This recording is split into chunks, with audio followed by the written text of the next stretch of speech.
That's how you do extra, extra on top of extra, extra. My first 3 coffees this morning, all straight black. I was a little heavy-handed with the cream and sugar there, and maybe you put a little bit too much in when you don't need to stir it, right? It already has that look. I was like, oh. So this will make up for the 3 straight black coffee. It's a Dunkin'. It's gonna be good no matter what. But I got a fresh coffee. And I got a lot of good discussion for today's Amped Up show for Thursday, November 19, 2024. We're going to talk who the 5th member of Team OG has to be and who it cannot be. Because with or without a Bronson Reed, Seth Rollins, storyline-wise, has no business being in this match. Not if you're acquiring the services of the Wiseman. You guys know who the only 2 individuals should be. I'll probably have it in the thumbnail, maybe even the headline, so it's a spoiler anyway. But who it cannot be is Seth Rollins. I'll explain my take in today's upload. You guys, let me know how you feel about it. Who do you think should be the 5th member? Drop it down below. Obviously, that's how we do these Amped Up shows. It is a community discussion. Who should be the 5th member? This is more so about who it should not be, and that's Seth Rollins. I've made that abundantly clear. Also, in today's Amped Up show, we are going to talk the SmackDown rating.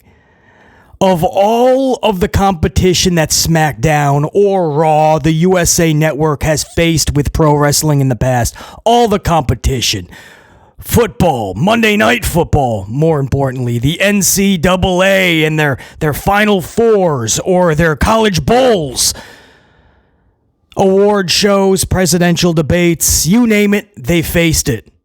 Who would have thought it would be Iron Mike Tyson to knock out WWE SmackDown?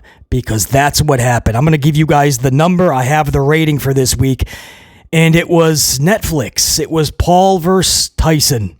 And I can assure you, much love and respect over to the Paul brothers and the empire that they've been able to create.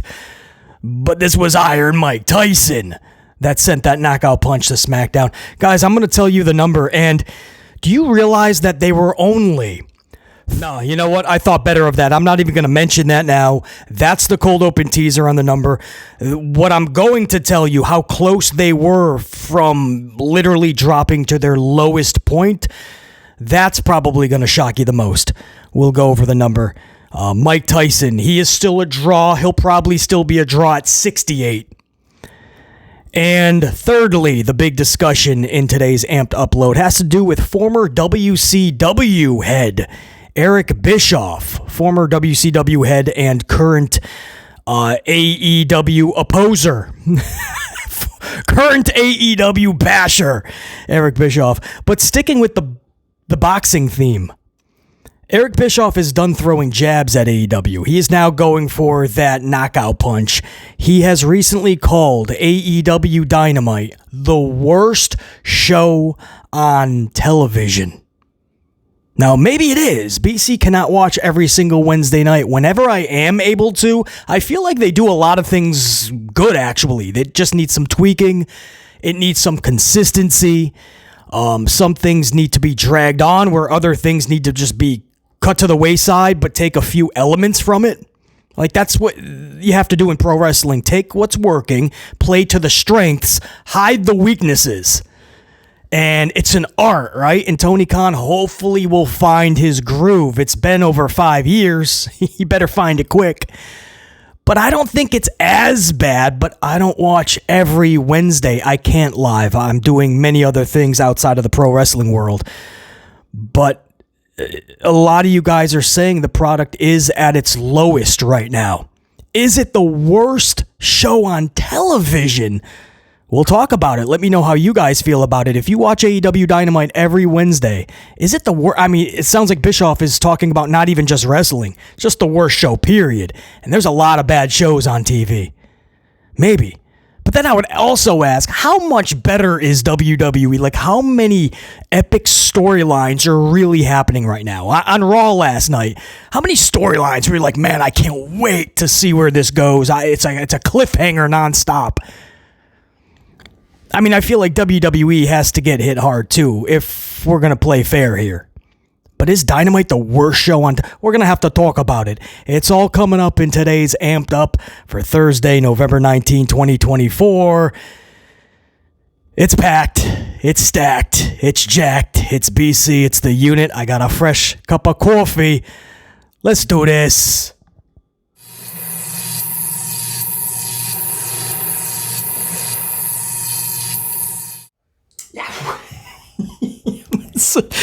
It is entirely possible that I was a little heavy-handed on that cream and sugar for this coffee.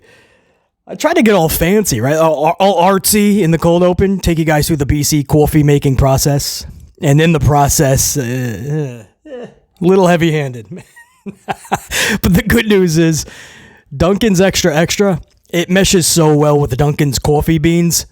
So even if the barista at Dunkin' or the person making your coffee, or if it's you in this case, you can still get that dominant coffee taste. Dunkin's beans always will prevail. And if you ever feel like it is too much cream or sugar, give it right back to them. They'll put a double shot into that coffee. So, yeah, you'll be good. You'll get that coffee taste. But one thing's for sure, all this extra sugar, I'm going to keep BC amped up for this upload. And speaking of, to all my channel members, salute, man, keeping BC amped up every single month, week after week, upload after upload. It is my channel members, man, keeping this channel rocking and thriving. Every month, chucking a coffee at the channel, and BC's going to take that shit down. And we're going to get amped, man. More content, more coffee, more content. It's a pretty simple philosophy, so I gotta thank, and on behalf of all of my other subscribers that are not channel members, much love to you guys as well, just for smashing that subscription. You guys are supporting big time. But on behalf of the entire unit, to my channel members, salute from my gold card, from day one all the way to a 1-year membership, and you hold that gold card, or 1 year plus, which is now my diamond tier, my diamond unit. And soon, I think next month, my first batch of 2-year channel members. And they will be the holders of the Golden Coffee Card. That is the highest honor in all of pro wrestling. Not a WWE championship, not a speed title, not a hardcore title, not a best in the world Saudi championship. What was the name of that title recently that Liv and Cody got? Well, whatever you want to call it. There's no tournament you can win to declare yourself best in the world. There's nothing bigger in the community than the Golden Coffee. And that's reserved for my top tier board of director channel members. So there's no way that we were going to start this upload off without thanking my channel members. Thank you guys big time, man. Much love and respect, much appreciation.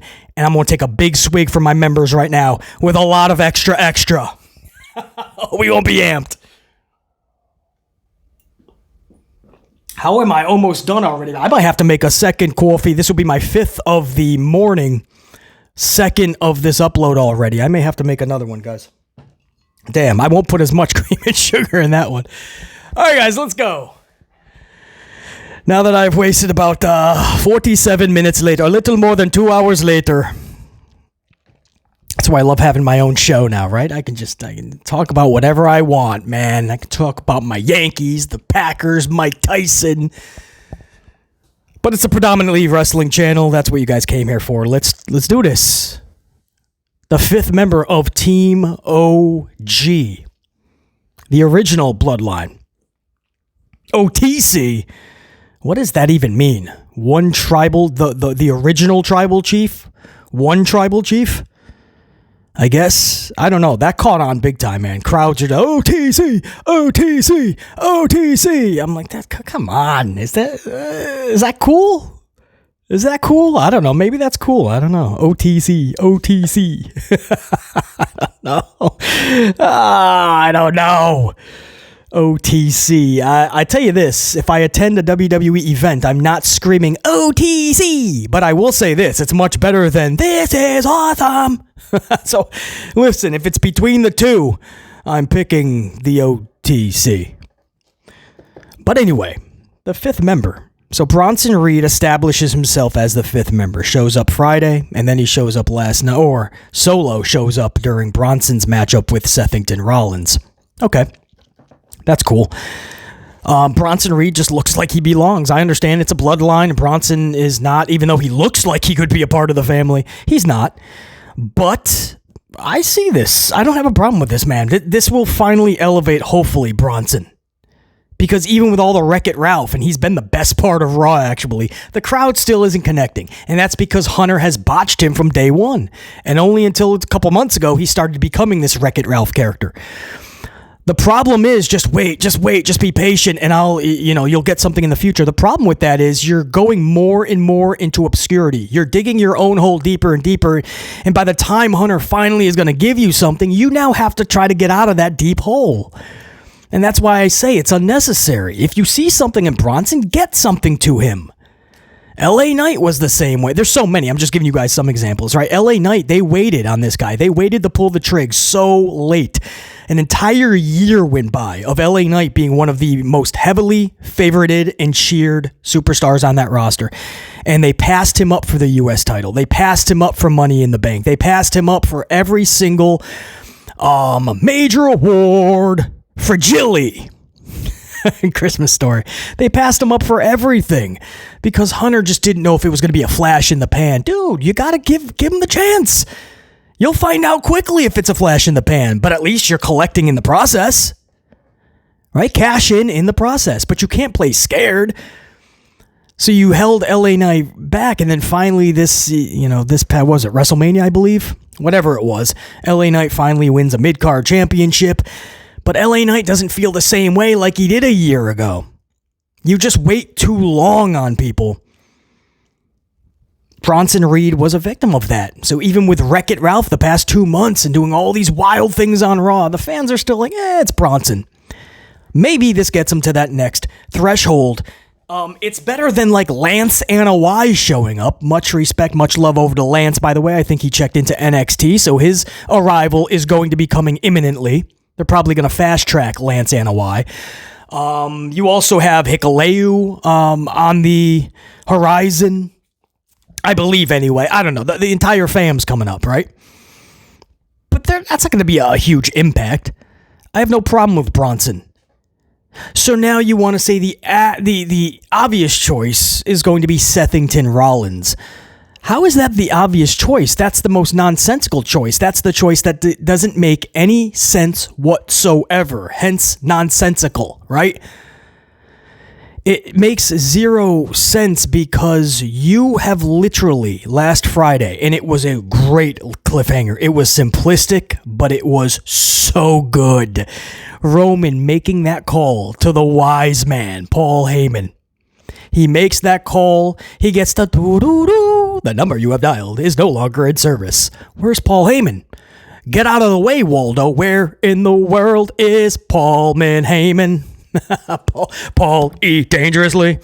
Where's Paul Heyman, man? Where is Paul E. Dangerously? Roman Reigns needs to get a hold of him so he can get the wise man to tap into his connects so he can get a fifth man, and not just any dude, but a game changer. Problem is, he doesn't have that one line of communication. Now, Paul Heyman does have that second phone. Don't remember? He had one to get to The Rock. Maybe he can go a roundabout way and get The Rock. But there's no way that you're enlisting the services of Paul Heyman, or you need Paul Heyman to be the person to get you this fifth person. If it's for Seth Rollins, what the fuck would Paul Heyman? You would need Paul Heyman to get to Seth Rollins? You already have the Usos. You have Sami Zayn trying to get Sethington. To no avail. It's a hard no. You think Paul Heyman showing up and trying to deliver one of his car salesman speeches to Seth is going to finally make Seth go, okay. It makes no sense storyline-wise. I understand. You say, well, yeah, but BC, Bronson's in there, so it's got to be Seth. And BC, they're not going to go bold. They're just going to play it easy, play it safe. Maybe lazy, but they're going to play it safe, and they're just going to throw Seth because BC, Seth has nothing anyway. And Seth deserves a spot in something big, BC. Well, how long are we going to play that game, by the way? How long are we going to play, hey, let's send the third wheel into something just because he is the third wheel? Nobody needed to see Seth Rollins at WrestleMania in this situation with Rock, Roman, and Cody. He gets thrown in. We get this weird tag match as a main event for Mania. That's not a Mania main event. It's not. It's not. It's barely a Vengeance or a Backlash or an In Your House paper or Great Balls of Fire. Maybe a Raw or a SmackDown main event, but Seth Rollins teaming up with Cody Rhodes? No, thank you. But they had nothing for Seth. They had nothing. So they're like, hey, what if we threw you in a tag match? Now, once again, they have nothing for Seth for Survivor Series. So I'll tell you what we'll do. We'll throw you in with the Bloodline. You have no association. You're not even an honorary oos like Sami Zayn. You're just Seth. But because Bronson's in it, you're now in it. How long are we going to play the Seth third wheel game where Seth is not involved, he's got to be involved because they don't have anything for Seth? That shouldn't be an us problem. That should be a Hurst-Helmsley problem. Thus, it's not up to us to solve. It's up to Hunter Hurst-Helmsley to solve. So Sethington Rollins is the obvious choice. It's also the most nonsensical choice. It's the choice that is the best way to put this. I'm gonna go full Bischoff here, calling Dynamite the worst show on television. I'm just gonna call it like it is with Seth Rollins being in War Games. It is the worst decision you could possibly make. It doesn't make War Games more fun. It doesn't make people that were not going to get the event whip out their wallets to get Peacock.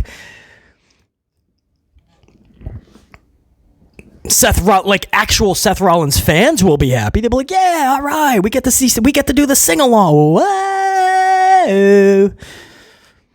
But the rest of the wrestling community, we're going to be like, that's why you needed Paul Heyman?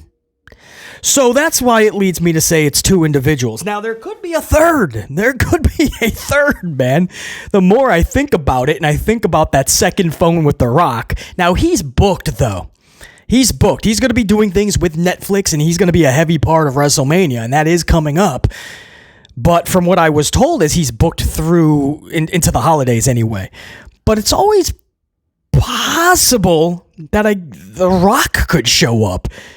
Would he align himself with Roman Reigns off the bat?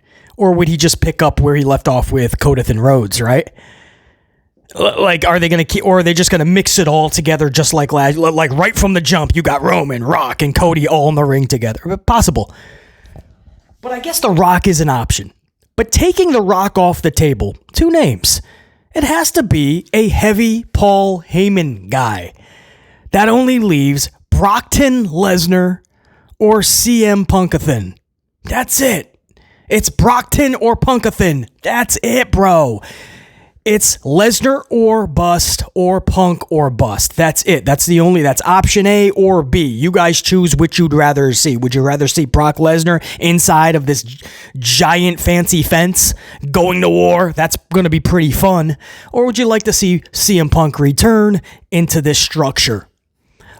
But it's Lesnar or Punk, and the only other is bust, right? Lesnar, Punk, or bust. That's how I see it. Again, Rock is a wild card. But it has to be somebody who's directly tied up with Paul Heyman. You can't enlist Paul Heyman just to get Sethington. That's WWE backing themselves into a corner. They put themselves into this pickle where now fans are actually interested. That's a good thing. After Friday night's cliffhanger, you even got jaded fans. You got critics like BC going, hey, you know what? That was good. I got to see who the fifth now is. Don't, please, WWE, do not piss on the excitement and even expectations of your own fans. If it was going to be Sethington Rollins, the good news is you now have time to make sure that it's not Sethington. You pull him aside and you have a big boy conversation. You ask Seth, do you have your big boy pants on? If he says yes, or I can go get them, or I'm going to take Becky's pants off so I can go get my big boy pants. You can even tell Seth to keep his heels on, Becky's heels. But put the big boy pants on, and we're going to have a conversation. Dude, we have to go bigger than you in War Games. It has to be. We made a call to Punk, or we signed up Lesnar. It has to be. And for anybody going Lesnar, BC, Lesnar's tied to the Vince McMahon situation. No, he's not. There is no proof that he showed up and did anything, guys. There was some whatever messages, text, something like that. That's not that's not anything that Vince is entangled in. His name was brought up. It never went past like messages and text or anything like that. So Lesnar is absolutely cleared. It's just. And Hunter said this, right, like a month ago. Hunter said Brock is in his own world. If Brock ever wants to do business, we'll talk. So it absolutely can be Lesnar. And Punk is coming back. He already has an advertised date of the 26th of December. That is a Madison Square Garden show right after Christmas. And he's already advertised for Netflix anyway. So he's already got dates ready. You can't tell me that he can't just show up, all of this time off, recuperating, getting his body right, and he goes to war. You say, BC, that's a heavy match for his first match back. Yeah, but he's in there with 9 other dudes to help handle the slack, pick it up. But storyline-wise, I don't see how you can have somebody that's not a heavy Paul Heyman guy. I can't see how all of this is just leading to Sethington because Bronson Reed's in the match. This is where you got to get creative and have fun with this. So that's BC's hot take on it. And I say hot take because maybe a lot of people are just like, BC, it's going to be Seth. You know it, man. Knowing WWE, there's a strong possibility.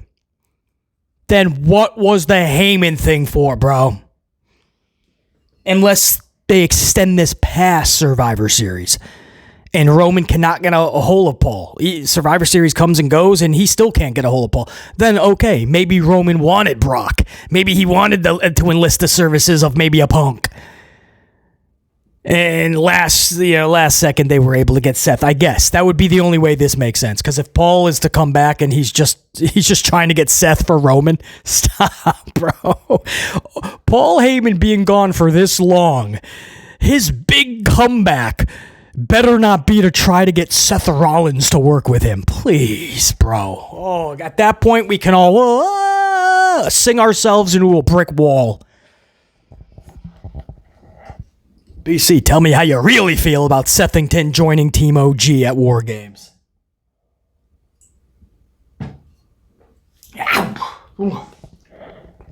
That's a lot of cream and shit. Did I tell you guys that already? That's a lot. Let's go to this topic. This is a good discussion, man. SmackDown's rating. Now, I told you guys, this was the preview to SmackDown, I believe we did, correct? I think we were live, possibly, right before the big Tyson fight with Paul on Netflix. If not live, we definitely put up an upload right before. And I told you guys on the SmackDown review. So I said it a couple of times.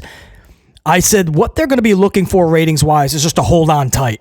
A lot of people thought because it's on Netflix, BC, they're not going to get hit. They may even go up to a 1.5 maybe, BC. I told you guys, no, this is big. This Tyson fight is big. It's going to affect them. So what I told you guys is I'm pretty sure WWE is going to be more than happy, thrilled, as if they just robbed a bank, right? Keep running, don't look back. If they score a 1-4, because that's kind of their average. Not kind of, it is their average, 1-4. So if you can pull a 1-4 this Friday, listen, no harm, no foul. Run like you just robbed a bank and don't look back and put your best foot forward next week. If they go to a 1-3, I said this, guys, right before SmackDown. I said it in the review. I said if they pull a 1-3, it's a hit. It's absolutely a right hook, and it landed square. But you didn't get knocked out. You'll take the 1-3. It's Iron Mike Tyson. 65 million plus people watch live. And you only lost 100-some-odd thousand viewers. But I told you in both those uploads, I said if they go into the 1-2s, that is a knockout punch. This close to Survivor Series. It is still a streaming service event. You do want people on your product. A 1-2 would tell us that no matter what's going on the show, because people are definitely switching back, even though it's harder, right? Because you're going from your Roku or however you're consuming your streaming over to cable. It's a lot harder than just switching channels. For a lot of people anyway. So, but a lot of people are doing that. So is your show good enough for people to keep it on your network or your show, in this case, USA SmackDown? And resoundingly, it was a no. I thought it was. I was from 8 to 10 p.m. Eastern time. I was watching more Blue Brand than the undercard. Because I thought SmackDown was better than it has been in months, bare minimum. But a lot of people were not interested in WWE's product Friday night. They not only scored a 1-2 semod, guys, but they were 30,000 viewers away. I think it was 32,000 viewers away from going into the 1-1s. A 1.1 semod. They just debuted on USA a couple months ago. Wasn't it late September? So not even 2 months ago. They debuted at a 1-7, 1-8, something like that. And to be that close to a 1-1 already. Who would have thought it would be Mike Tyson? Who would have thought it would be Netflix to send the knockout punch to SmackDown? I said in those two uploads, before and after SmackDown, the one thing they cannot do is score a 1-2. You're too close to your fourth biggest event of the year. It goes Mania, it goes SummerSlam, it goes Rumble, it goes Survivor Series. Now, some people in recent years have flipped Rumble and SummerSlam. Some people feel Rumble is more important than SummerSlam. Growing up, it was always SummerSlam is your second WrestleMania of the year, basically. Royal Rumble has gotten a lot more fun over the years, so I see why people say that. I think we all agree Survivor Series has been bumped to 4, or at least it's always been at number 4. But it's still your fourth biggest event of the year. You cannot lose over 250,000 viewers in 1 week.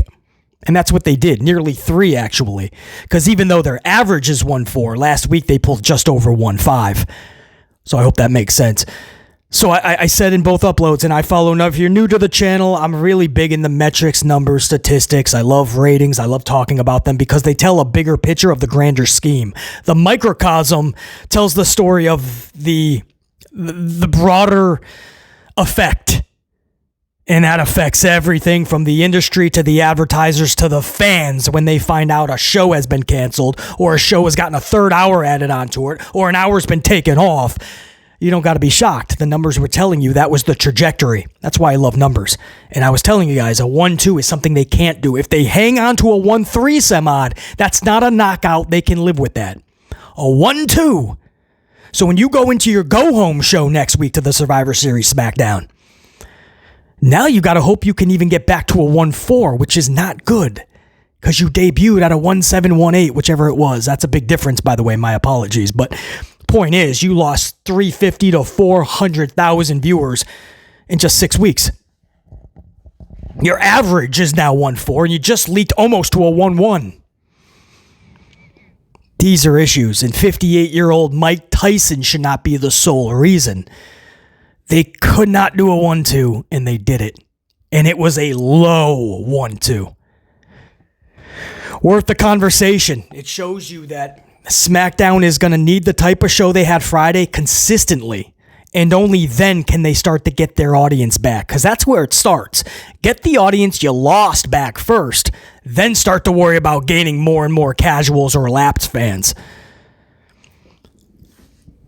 Because a lot of people are like, all right, I heard they had a couple of good segments. BC was talking positively about the show Friday. But that was probably just that was a fluke. It was 1 week of decent creative or just the stars aligned. I doubt it's going to happen weekly, so it's not worth my time. If they do that consistently, people are going to have no choice but to flock back. Good discussion. We hope the best, man. Again, I thought that was one of the better SmackDowns in a long time. So it sucks that they pulled a low 1-2, man. That was the one thing I said they cannot do. And to be that close to a 1-1, That's a lot of cream and sugar. That's a lot, man. Fuck. I'm making another. Now I'm nursing it too. I need a whole nother coffee. Do I start another one for this conversation? No, let's just. It's the last conversation. I kept you guys here long enough talking about coffee. But we do have coffee left, so I say let's keep rocking out.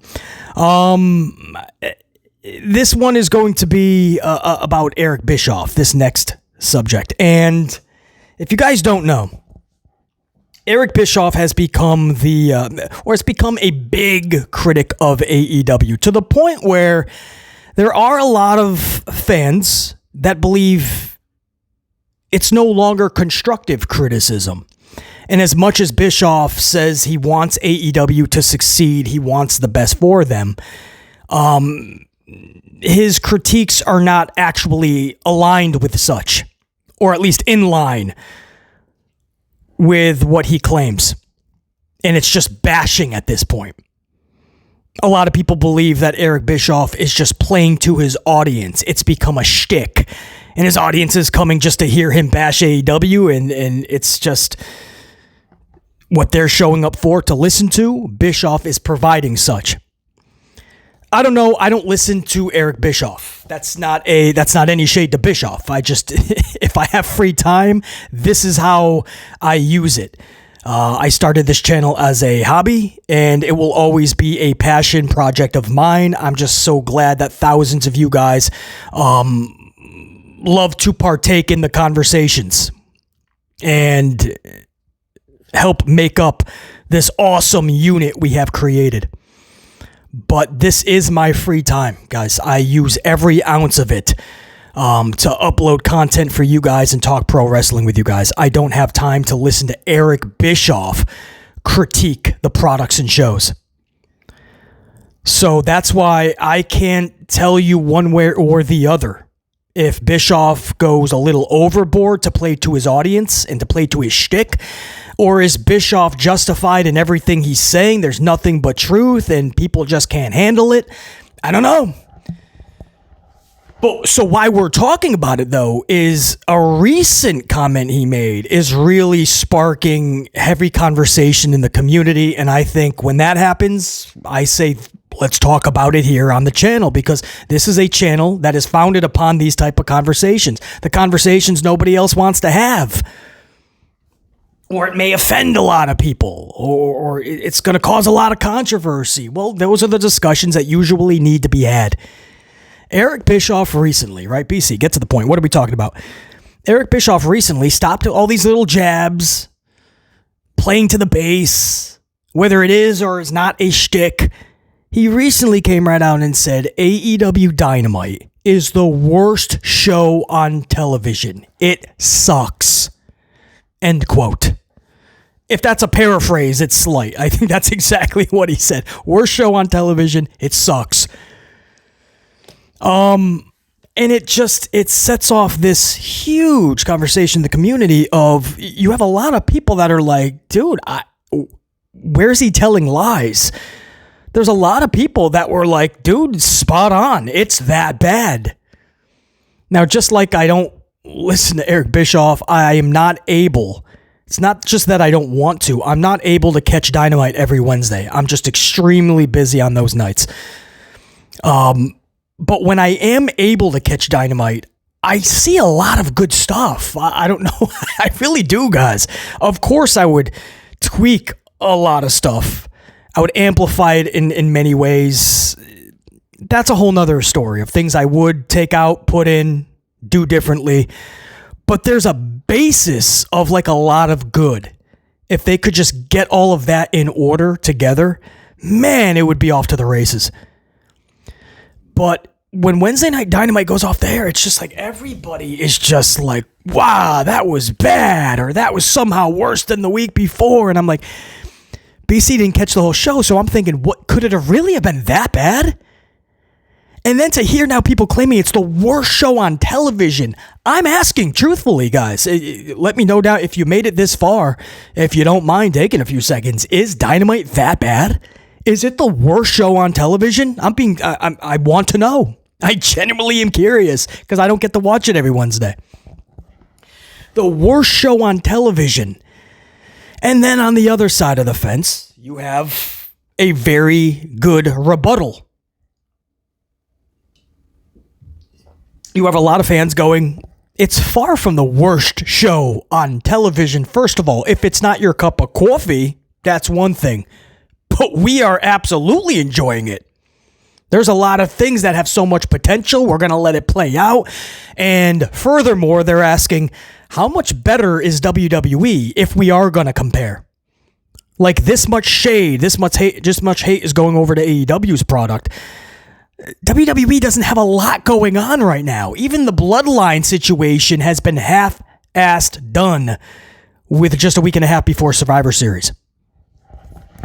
And by the way, I see a lot of truth in a lot of what they're saying.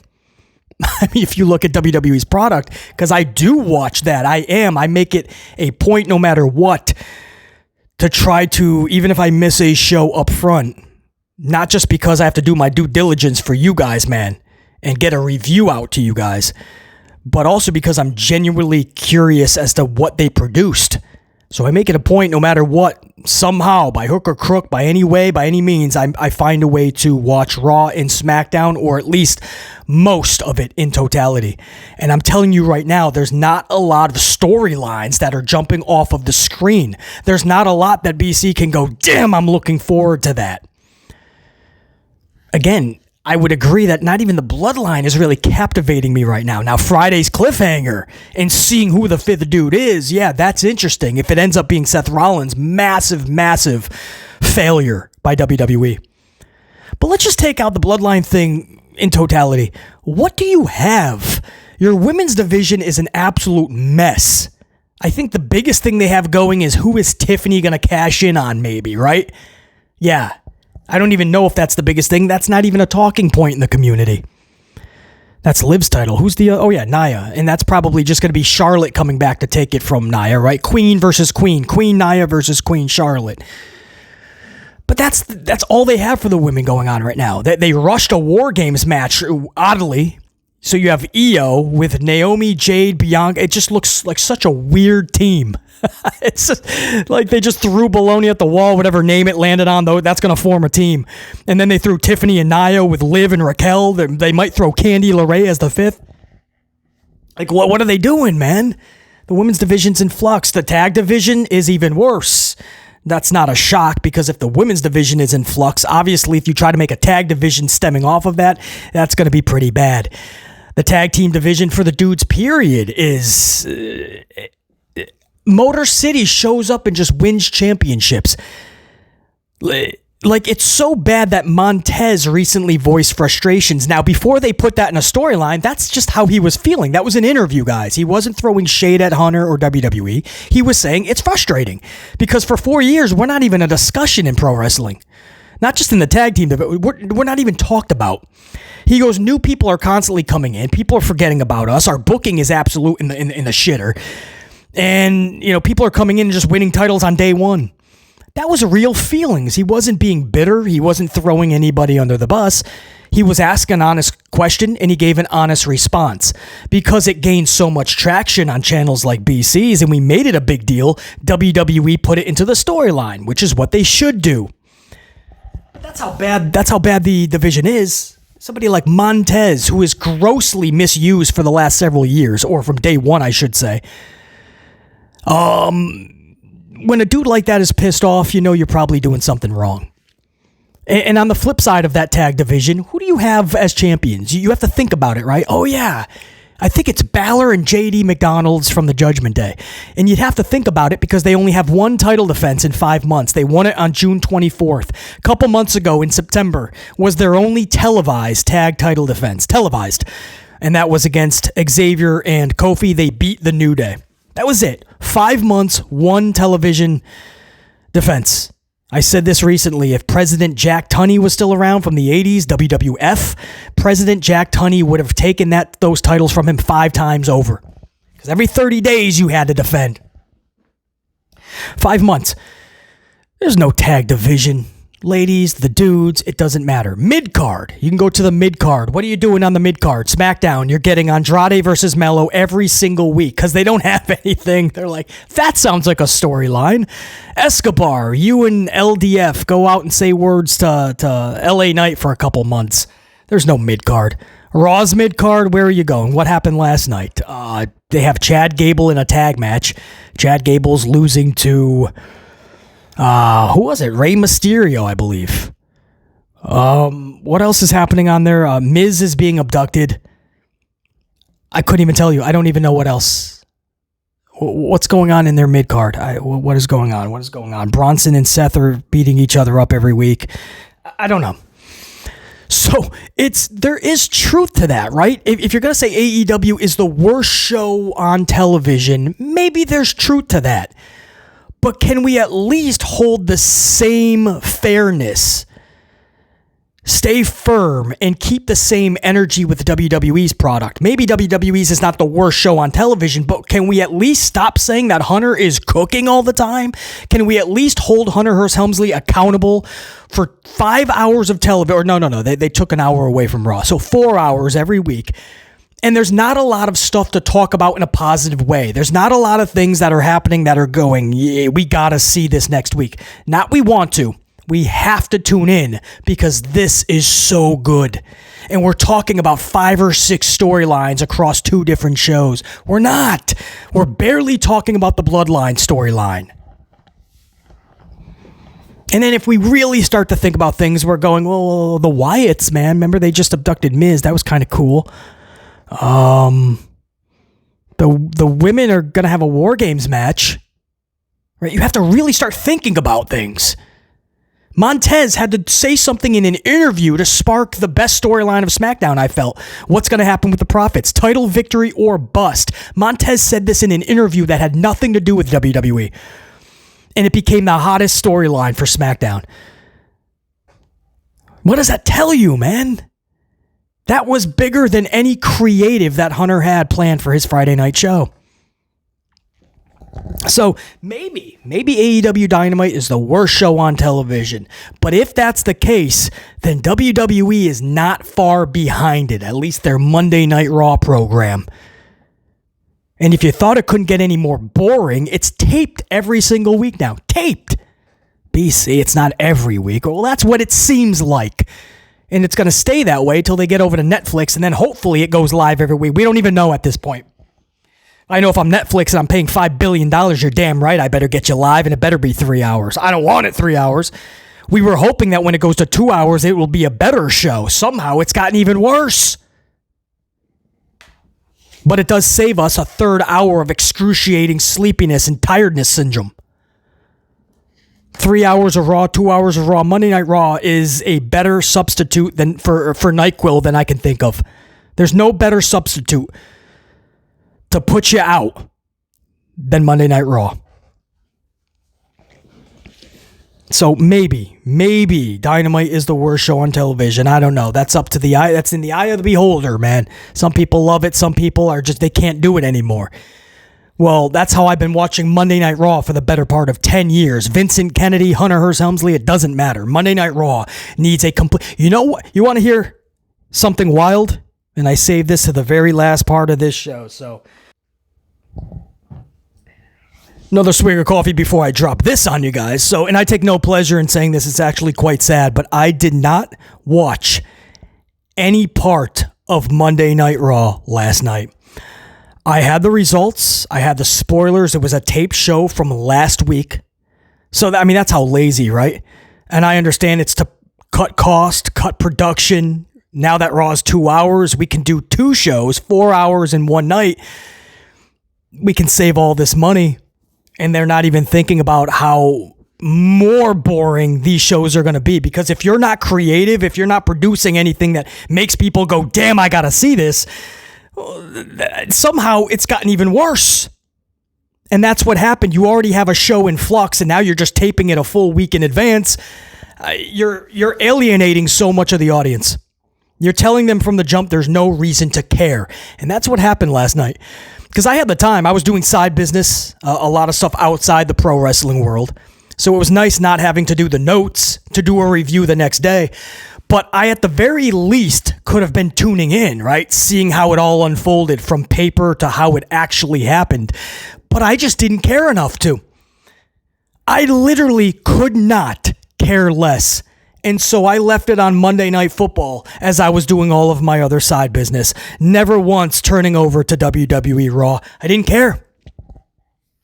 That hardly, if ever, has happened in the past. Maybe one other time. Maybe.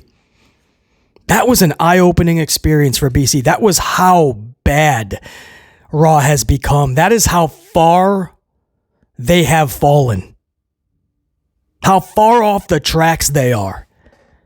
That I didn't even tune in last night, and I had the remote right there. I could have just easily, on a commercial for Monday night, I could have switched it. Didn't even want to. I literally just needed a break from it because it's that bad. And my point is, it's not just BC that must be feeling the same way. I'm sure there is a lot of fans, and a lot of them don't even want to say that because they don't want to believe it, right? We love this, man. For most of us, we grew up with Monday Night Raw. We don't want to even think that we can miss it. And not only are we not missing anything, but we feel better about missing it. We didn't waste 2 hours watching a whole lot of nothing transpire. That's the truth, guys. I did not tune into Raw last night. I knew what happened. I made an upload about it. I gave you my thoughts on everything that happened, so you guys can catch that. I put that up right before Raw last night. You'll see the thumbnail is John Cena, CM Punk, because we also talk about Netflix and their huge announcements for their debut in January. So we talked a lot of things outside of just what happened on Raw. Make sure you guys check that out. And then when I was done recording that, I'm like, I don't need to tune in. I don't want to. And I didn't. That's what I mean. If we're going to be so quick to say Dynamite's the worst show on television, let's keep that same energy for our show called WWE Raw. You'd say, well, BC, Raw's better than Dynamite at least. Maybe. That's my point, though. Not by much. So what do we agree on? Dynamite's the worst, but Raw's the second worst? Because it's that bad, man. I will say that. So, interesting conversation. Bischoff calls it the worst show on television. Is it that bad? How far behind is WWE Raw? I don't know. I'm keeping SmackDown out of it, especially like what we just got on. I know the potential that SmackDown has, and it has right now. I think that could be saved way quicker than Raw, especially when you have Roman on it and Cody on it. And I think Belair and Cargill are, even without the titles, on that brand as well.